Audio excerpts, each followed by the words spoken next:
I'm cooking Mutter Qeema. This is a ground meat. Qeema means ground meat. So mutter means green peas. I'm using frozen. This one right here. So, as usual, I added onion, garlic, ginger, turmeric powder, little bit chili, oil, little bit oil. So I cook first, and now I added frozen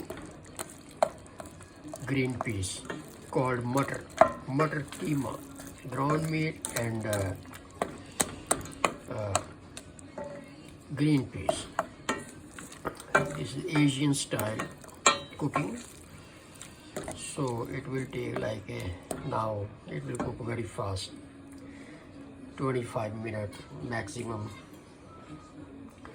So then I'm gonna make small video when it's done.